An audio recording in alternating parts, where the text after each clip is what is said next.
زما خور ما معاف کړه دې وړوکي جینۍ ورور چې دی نو هغه د دنیا نه رخصت شو. دې سیټه چې تاسو ته جینۍ ښکاري پرې پارک کې ناسته ده او د فولۍ خرڅوي او لوبې ورسره هم کوي. د دې ورور چې دی نو هغه د دنیا نه رخصت کېدو. د دنیا چې کله رخصت کېدو نو هغه د خپلې خور ته وایي که نه چې زما خور ما معاف کړه. اوس د دې چې دی نو وړوکې جینۍ ده او په پارک کې ناسته ده، فولۍ هم خرڅوي او لوبې هم کوي. د دې د لوبو وخت دی خو لیکن دې چې دی نو وخت دومره مجبوره کړله چې دا پارک ته راووتله او په دې ټیم کې چې دی نو دا پیسې ګټل غواړي او خپل کور ته پیسې وړل غواړي. ملګرو دا جینۍ چې دی نو د دې ورور چې دی نو په یو اکسیډنټ کې چې دی نو ووالی شو او دې ورور چې دی نو هسپتال ته چې کله هسپتال نو هغه اخرني الفاظ دا و چې زما خور ما معاف کړه. لکه هغه ته دا پته وه چې زه هسې یم د دنیا نه رخصتېږم خو زما د دې خور به وروسته څه کېږي، دا خو یې وړوکي شان ماشومه ده او د دې جینۍ چې ده نو مور چې ده نو هغه په دواړو خپو باندې شله ده، معذوره ده او هغه چې ده نو په کور کې پراته ده. او دا جینۍ چې ده نو 200-300 روپۍ ګټي او خپل مور له وړي. حالات سره دومره مجبوره کړي که نه چې د لوبو نه هم وباسي ځکه چې وړوکي شان ماشومه ده.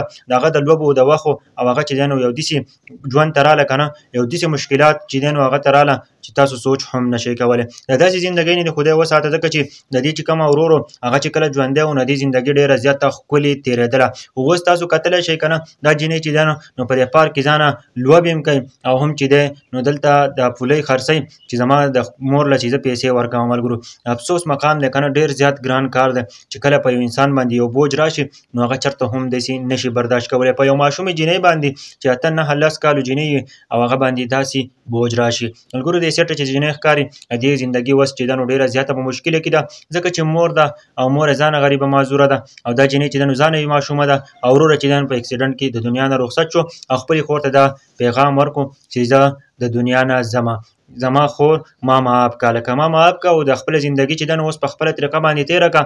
زه خو هسې یم د دنیا نه روان یم، زه اوس څه نشم کولی. ملګرو د دې ویډیو باره کې تاسو څه وایي که نه؟ په زندګۍ کې کله داسې حالات راشي چې سړی ډېر زیات خفه شي او داسې قسمه ویډیوګانې سړی ویني نو سړی ډېر زیات خفه شي.